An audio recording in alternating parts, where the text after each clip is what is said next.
Hi guys, hope you're well. Welcome back to my channel. I thought I would do a quick life update video because I'm just picking the kids up and I'm a bit early, but I've got the windows open because it's a bit hot, so if you hear like random birds and cars and all sorts, that's why. But yeah, I feel like I've not done one of these videos in a while and I'm gonna, oh, hello. Let's put my phone on silent too, shall we? There we go. Yeah, I've not done one of these in ages. Oh, how random. You're gonna hear loads of birds because somebody's just literally dumped a hot dog out their window and there's 1, 2, 3, 4, 5, 6, 7, about 10 seagulls all going for it.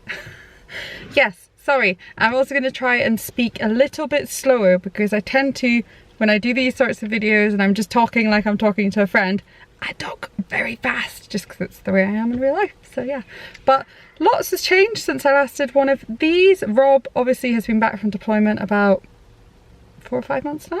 Yeah, about that long.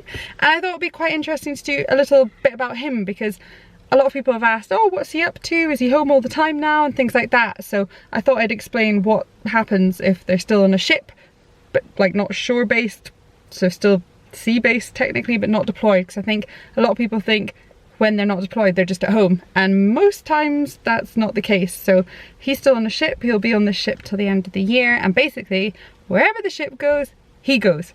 So he's just been away for almost 2 weeks. He's back tomorrow. He's got a few other stints he's doing that are that sort of thing, maybe like 2 weeks, 3 weeks here and there. And then at the end of the summer, so about September time, I think it is, September, October, around then, he then does a 3-month stint, well, 2 to 3 month stint away somewhere else. So yeah, I actually find this harder than the deployments. I know that sounds really silly. Oh my goodness, there's so many seagulls. Wow, oh, some crows are joining in too now. Yeah, I just find when they're deployed, they're away.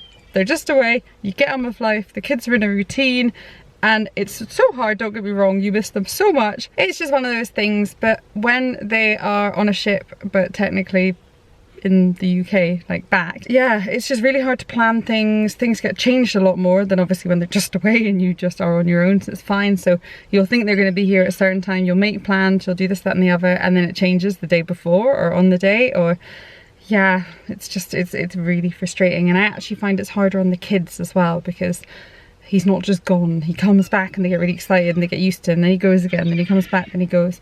There's seagulls. I love seagulls, but they're just going mad.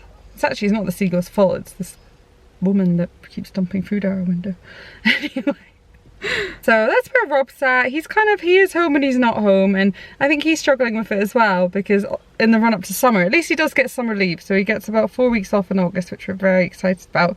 We're going to try and book a summer holiday because obviously this will be our first year with Isla at school too, so having to stick to school holidays, not just being able to go whenever we like. So that's interesting, but he's good, Robert's good. We're trying to do some bits around the house as well, so he's getting really into that just because we're going to be in it for a little bit longer, and even though it's a military house and it's marriage quarter, as long as we put it back to the way it was, but when we got there, then we're fine. So we're going to do some bits in the garden, we put some flooring down in the kitchen, and just to make it more homely, because it's, even though we've been in it for 5 years, it still doesn't quite feel like a home. So he's been keeping busy with that. Yeah, like speaking about Isla, she's at school, she's only got a month left of her first year, which is just craziness, and she's really enjoying it. She's doing really well. We are having to do a bit more work with reading. Writing's going really well, but reading we're doing a bit of extra work with. But she seems to have lots of little pals, lots of birthday parties, lots of fun. Her team came first in the sports day the other week, so that was cool.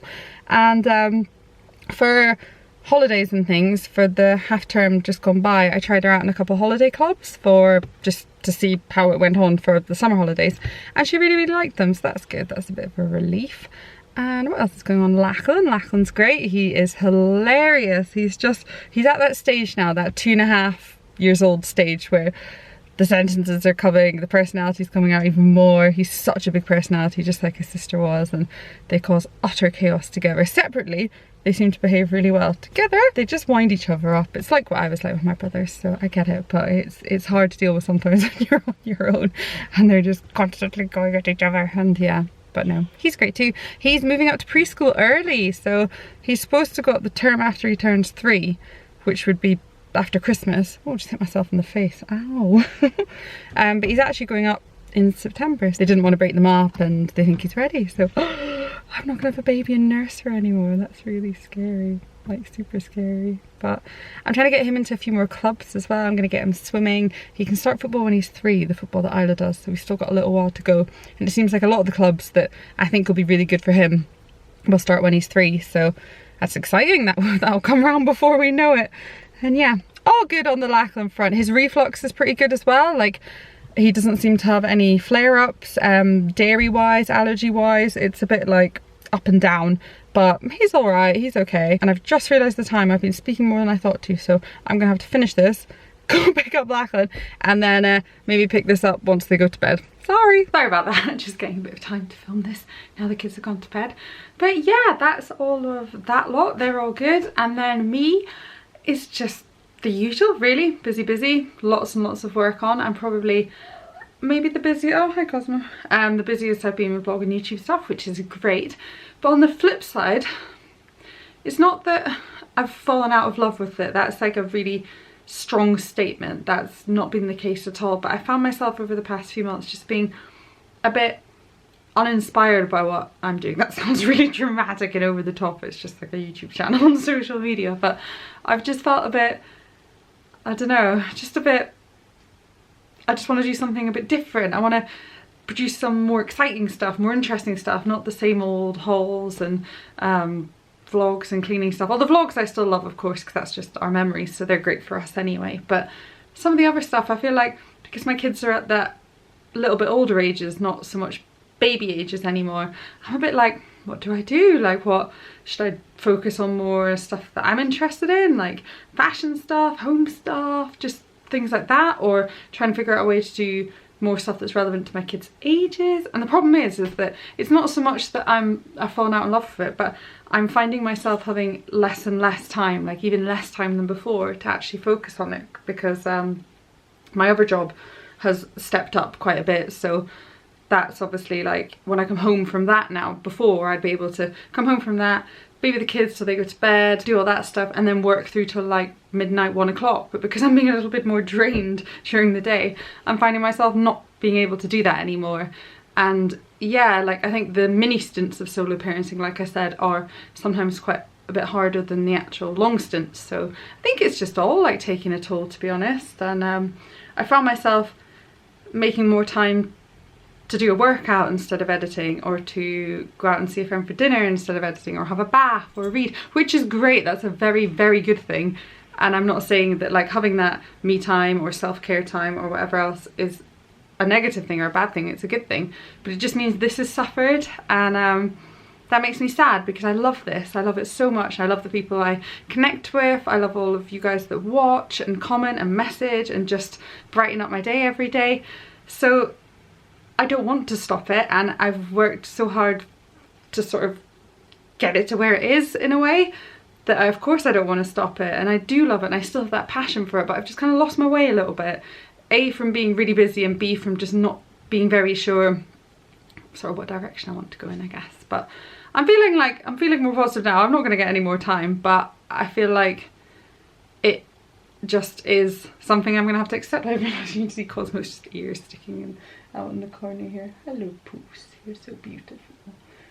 And yeah, I guess as well, there's been a lot more negativity online recently, and it's something I don't really tend to address that much, because I feel like you can't win, so there's not really much point. And if you've not got anything nice to say, don't say anything at all, that sort of thing. So I feel like sometimes if you address things, it adds fuel to the fire. And a few things have happened with online trolling and certain websites that I've been made aware of that I don't go on, but I've been shown things.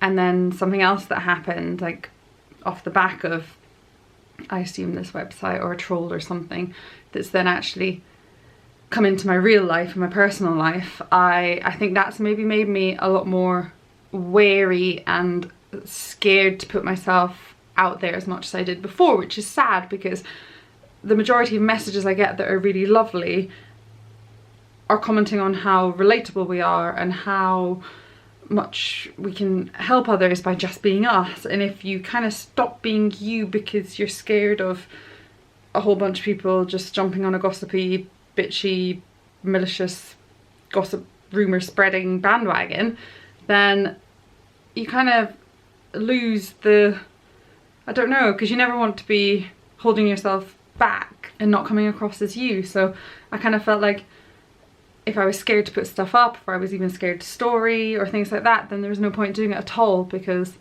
I wouldn't want to be fake and I wouldn't want to be putting across a persona or a life that isn't mine. But it's very hard when you know a certain small group of people out there, like I said, just waiting to jump on you, waiting to bitch about anything you say and anything you do and anything you wear or what you look like. Then you kind of just think, oh, I can't be arsed, to put it bluntly. Like, I'm the same as everyone else. All of us that put ourselves out there on social media, we are literally no different from anyone else. It's the same as any of you having someone bitching about you online. It's horrible, it's really horrible, but you can't stop people, and people are entitled to their opinions. It's just when it goes that bit further and it's lies and it's things that actually, like, what's the word, not credibility, but my like if people are lying about you and it's not true and other people believe it, that sort of vibe, and it's not nice, it's horrible. But I guess that's another reason why I've actually prioritized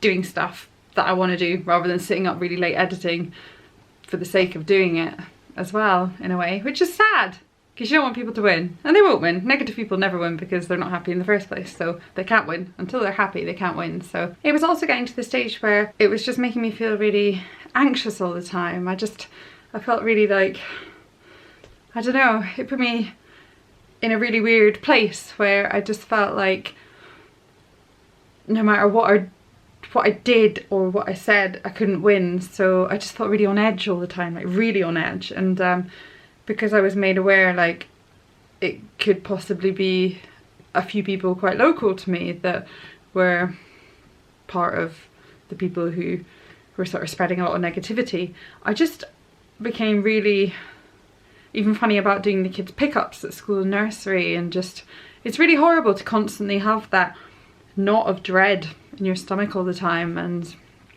yeah, so I guess that's another reason why it just sort of pushed me a little bit away and made me take a step back. But like I said, you can't let negativity win, you really can't, because if we did, then the world would be a really sad place. It's just a situation that you have to deal with one way or another. But anyway, enough on that. That was just another thing I wanted to explain as to why maybe I've been a bit quiet on here, or I've taken a back seat, or not particularly, I don't know, put as much out as I used to, or not spent as much time in the background doing it all. But yeah, apart from that, everything's great. This year seems to be going by super quickly, but I'm very excited for the summer, and hopefully, like I said, we'll get a bunch of plans. We have to be very last minute with everything we organise, just because of the nature of Rob's job. So I actually don't have anything planned for the summer at the moment, but we've got a lot of things we'd like to do, and we need to get home to Scotland for a bit and go see Rob's parents too. And yeah, I'm sure the rest of the year will be great. Oh, another couple of cool things that have happened recently. A bunch of my vlogs were featured in a BBC Scotland documentary programme all about like pregnancy and babies and birth and things like that, and I had such a lovely reception off the back of that. So if anyone's sort of new here and joined from watching that, then hello, so lovely to have you here.